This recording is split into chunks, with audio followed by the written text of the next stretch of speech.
Nous sommes tous au courant du degré croissant des tensions géopolitiques dans le monde actuel. Nous entendons régulièrement des menaces contre la Russie de la part des milieux dirigeants d'un certain nombre de pays. Nous voyons même des actions concrètes visant à mettre ces menaces à exécution. Bien évidemment, nous devons prendre cela très au sérieux, calculer tous les risques possibles, planifier une réponse appropriée, ainsi que renforcer nos armées et notre marine. Ainsi, en vue d'améliorer l'aptitude au combat de notre flotte, une attention particulière devrait être accordée à la mise en service rapide des systèmes de détection à distance des menaces, y compris des drones. Je pense non seulement au contrôle de l'espace aérien à l'aide des systèmes de défense aérienne, mais aussi à l'amélioration des systèmes de surveillance des conditions de surface et de l'environnement sous-marin afin de lutter contre les systèmes robotiques marins de l'ennemi. Il est nécessaire de protéger notre flotte contre d'éventuelles attaques, même à grande portée de nos bases navales et des zones d'opération de nos navires. Ils chercheront à nous imposer une défaite. Évidemment, nous n'allons pas suivre ça. Notre position est claire. Si vous voulez parler de questions qui sont importantes en matière de stabilité stratégique, il faut le faire seulement dans un ensemble cohérent, en incluant tous les aspects qui concernent nos intérêts nationaux et ont une influence directe sur les questions de sécurité de la Russie elle-même. Nous comprenons également que les pays occidentaux cherchent à nous lancer, à nous entraîner dans la course aux armements, ce qu'ils avaient réussi dans les années 80 face à l'Union soviétique. Nous devons mieux organiser nos troupes sur la direction ouest pour pouvoir réagir aux menaces de Finlande et d'Europe continentale. Dans les autres régions du monde, les États-Unis continuent à mentir en semant des conflits partout. Ils disent que la Russie veut agresser l'Europe. Mais nous comprenons bien, vous et moi, que c'est du délire total. Et en même temps, eux-mêmes, ils choisissent des cibles pour porter des frappes sur notre territoire. Et maintenant, ceux qui veulent pratiquer l'intervention dans nos affaires intérieures devront comprendre quel est le sort qui leur sera réservé. Ils doivent comprendre finalement que nous avons aussi des armes. Ils le savent, je viens d'en parler, mais nous avons des armes qui peuvent frapper des cibles sur leur territoire. Et ce qu'ils inventent aujourd'hui, avec quoi ils cherchent à effrayer le monde entier, il faut qu'ils sachent que tout cela peut réellement entraîner un conflit avec l'utilisation de l'arme nucléaire et donc la destruction de la civilisation. Est-ce qu'ils ne comprennent pas cela ?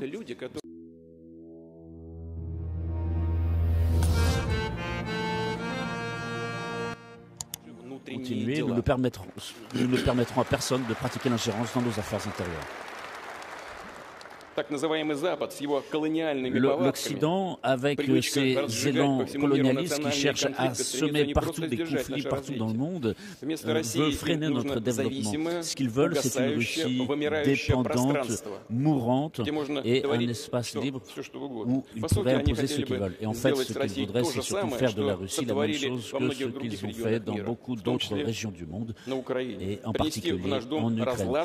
Apporter la dissension dans notre maison, l'ébranler de l'intérieur, mais il y a une chose qui est évidente, c'est qu'ils ont rencontré une résistance forte. Nos hommes, nos soldats, chrétiens, musulmans, bouddhistes, juifs, représentants de différentes ethnies et confessions, ont mieux que 1000 mots démontré l'unité du peuple russe. C'est une force colossale. Ensemble, au coude à coude, ils se battent pour défendre la patrie commune. Et tous, citoyens de la Russie, nous continuerons à défendre notre liberté, notre droit à avoir une vie juste.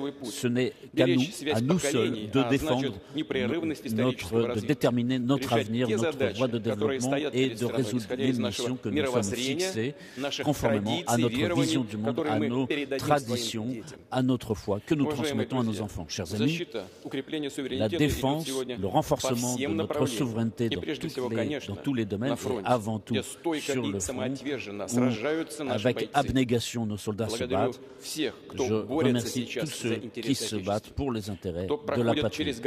Ceux qui passent par le creuset de l'épreuve, qui jour après jour risquent leur vie. Tout le peuple s'incline devant votre exploit. Pleurent les disparus et la Russie se souviendra toujours de ces héros qui sont tombés. Je déclare 1 minute de silence. Merci. Notre armée a acquis une expérience de combat considérable. Cela concerne l'action en terre-armes. Aujourd'hui, l'art tactique s'est développé. Nous avons une pléiade de chefs de guerre qui ont su utiliser à juste titre les moyens dont ils disposent pour remplir leurs missions, qui accomplissent les missions qui leur incombent. Et je dis que c'est à tous les niveaux de l'armée, depuis la section opérationnelle jusqu'aux échelons d'état-major les plus élevés. Il y a des problèmes, ils existent, nous le comprenons, nous savons ce qu'il reste à faire et le travail est mené en conséquence sur le front comme dans les arrières. Nous avons une puissance de feu des armées qui est importante, nous avons une technologie qui a montré son efficacité. Nos troupes ont souvent eu recours à des technologies. Nous avons des unités qui savent faire preuve d'initiative dans tous les secteurs. Elles passent à l'offensive, elles libèrent des territoires. Ce n'est pas nous qui avons lancé cette guerre, mais comme je l'ai dit à plusieurs reprises, nous faisons tout pour que cette guerre se finisse. Déraciner le nazisme et tout le mal qui a provoqué cette opération. Défendre la souveraineté et la sécurité de nos citoyens.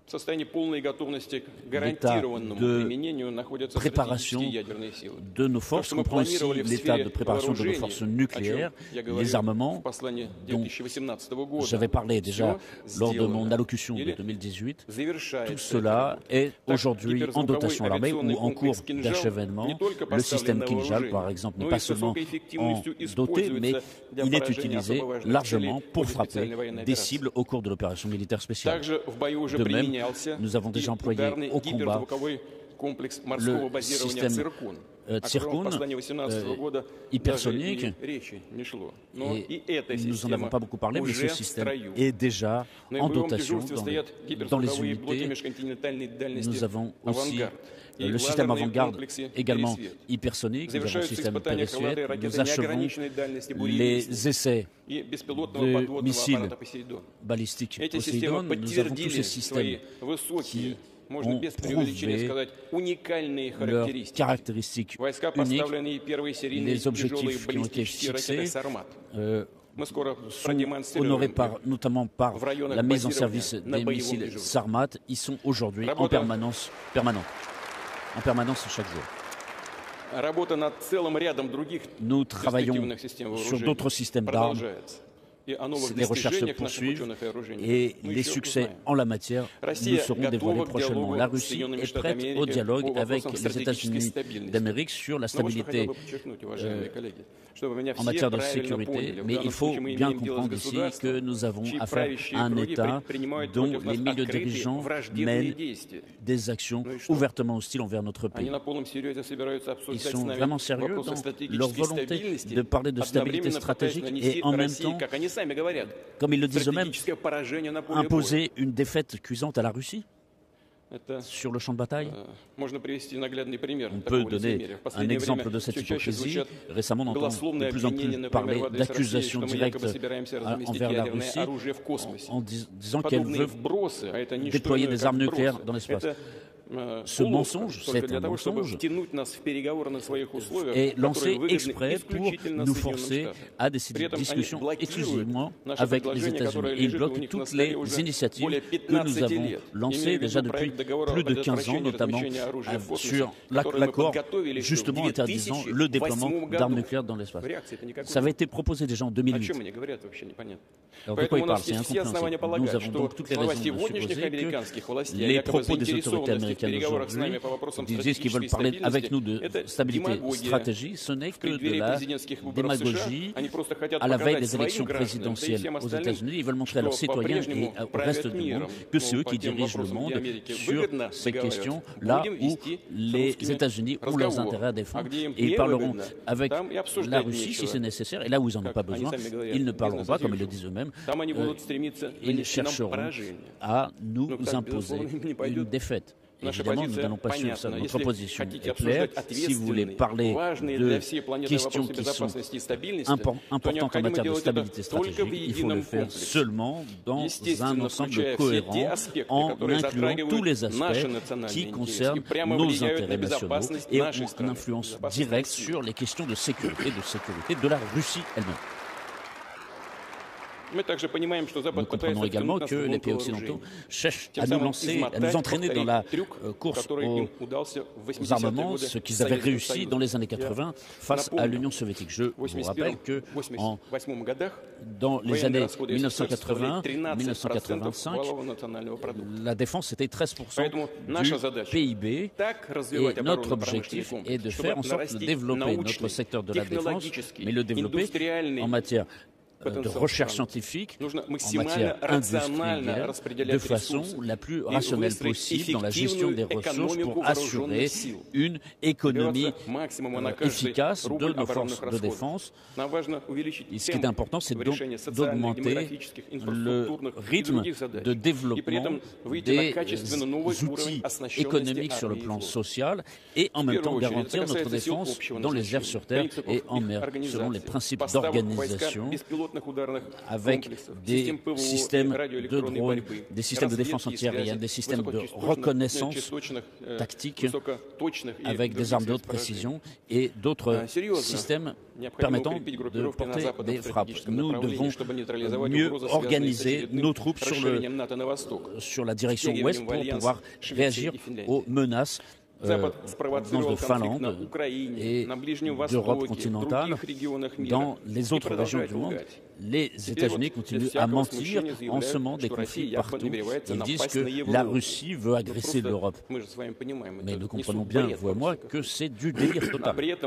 Et en même temps, eux-mêmes, ils choisissent des cibles pour porter des frappes sur notre territoire. Ils sélectionnent les moyens les plus efficaces selon eux. Ils envoient des contingents militaires en Ukraine, mais nous gardons à l'esprit le sort de ceux qui ont envoyé leur contingent sur le territoire de notre pays. Et maintenant, ceux qui veulent pratiquer l'intervention dans nos affaires intérieurs devront comprendre quel est le sort qui leur sera réservé. Ils doivent comprendre finalement que nous avons aussi des armes. Ils le savent, je viens d'en parler, mais nous avons des armes qui peuvent frapper les cibles sur leur territoire. Et ce qu'ils inventent aujourd'hui, avec quoi ils cherchent à effrayer le monde entier, il faut qu'ils sachent que tout cela peut réellement entraîner un conflit avec l'utilisation de l'arme nucléaire et donc la destruction de la civilisation. Est-ce qu'ils ne comprennent pas ça?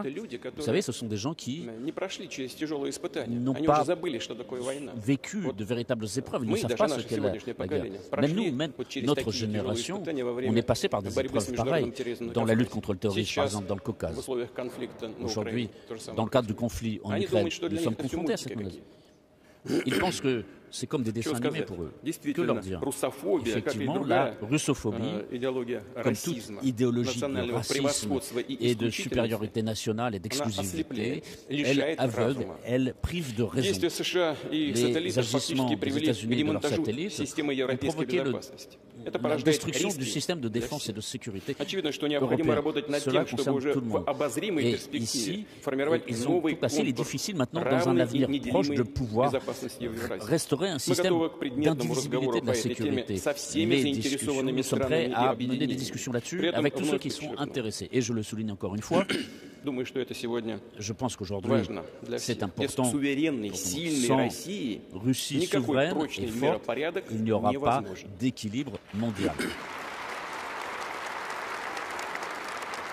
Nous cherchons à une union des forces de la grande majorité mondiale qui est confrontée aux évolutions, transformations aujourd'hui sur le plan économique, social, technologique, quand beaucoup de monopoles anciens et stéréotypes qui étaient liés sont ébranlés aujourd'hui. Et en 2022, déjà, les pays des BRICS, avec les pays qui les ont rejoints, nous représentions déjà 37% du PIB mondial, alors que les chiffres du G7 sont descendus à 30%, alors qu'il y a encore quelques années, la situation est très différente. J'en ai parlé publiquement. Ces tendances sont telles, les tendances mondiales sont ainsi, c'est irréversible. Par exemple, en parité de pouvoir d'achat, en 2002, on était de 45%. Et les BRICS,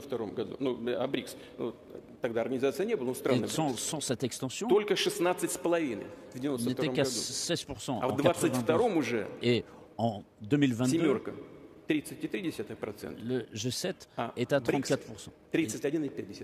Et les BRICS étaient déjà à 31%.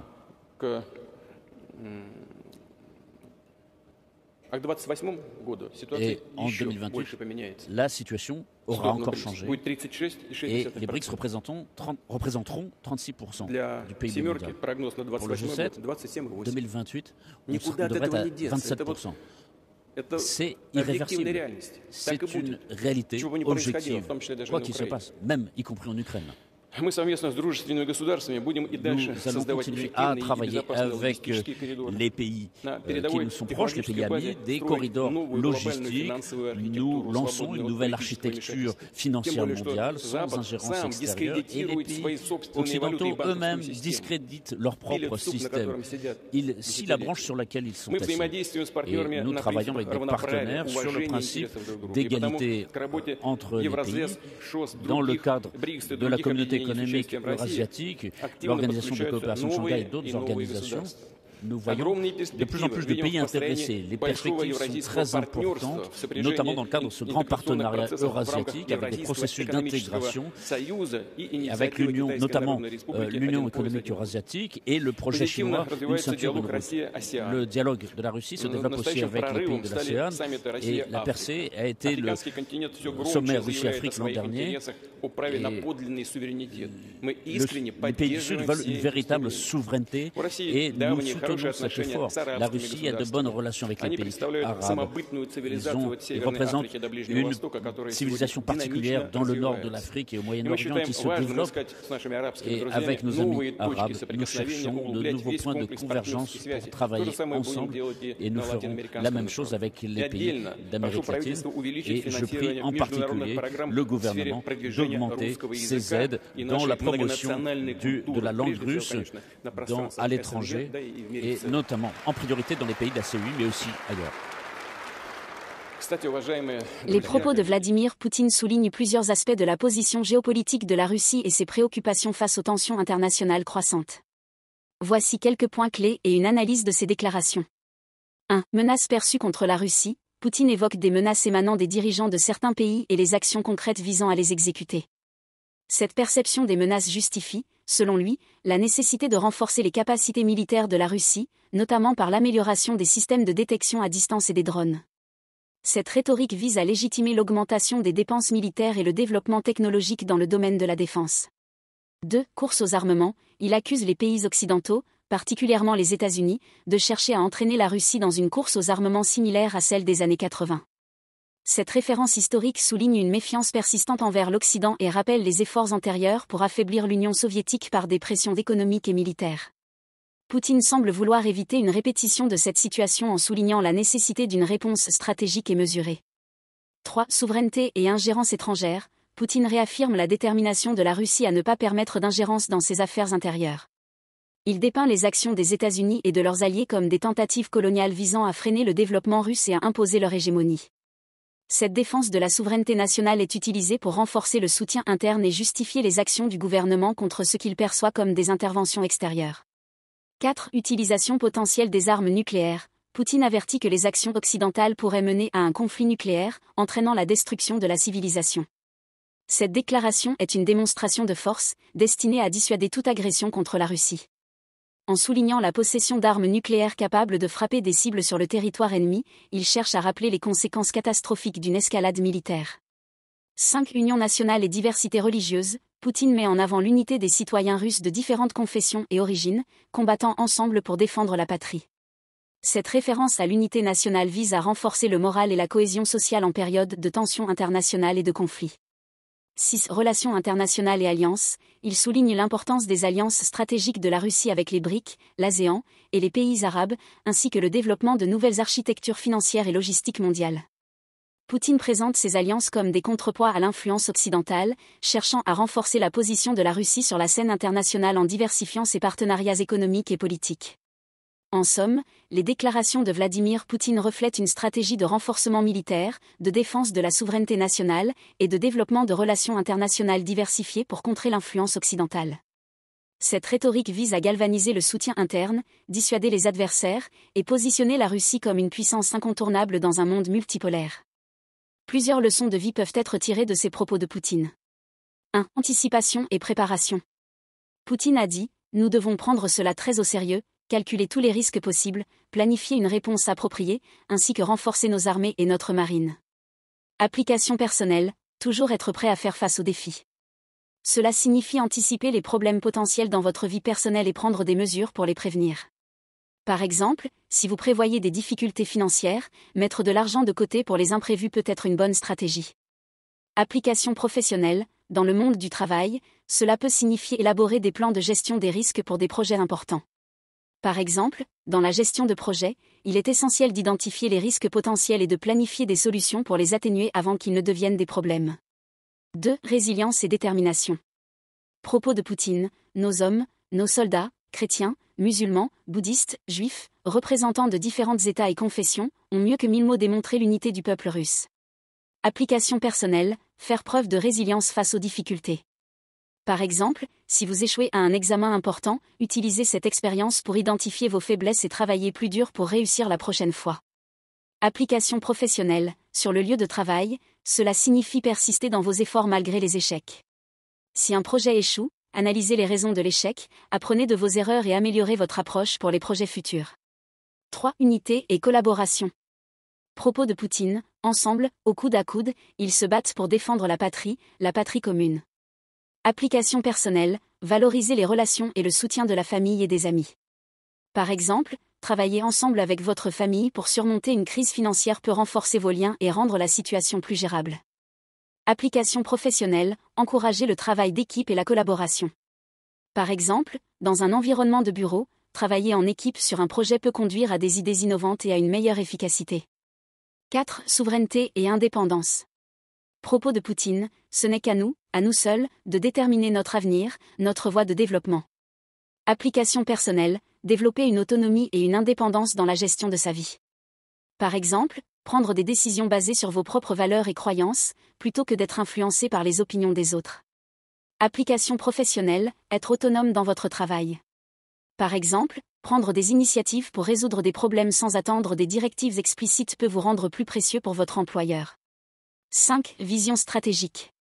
Propos de Poutine, notre objectif est de faire en sorte de développer notre secteur de la défense, mais le développer en matière de recherche scientifique en matière industrielle de façon la plus rationnelle possible dans la gestion des ressources.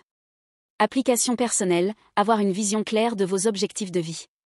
Par exemple, si vous souhaitez acheter une maison, établir un plan financier détaillé sur plusieurs années peut vous aider à atteindre cet objectif. Application professionnelle, développer une vision à long terme pour votre carrière. Par exemple, planifier des étapes de carrière, comme obtenir des certifications ou suivre des formations supplémentaires, pour atteindre vos objectifs professionnels à long terme. 6. Innovation et adaptabilité.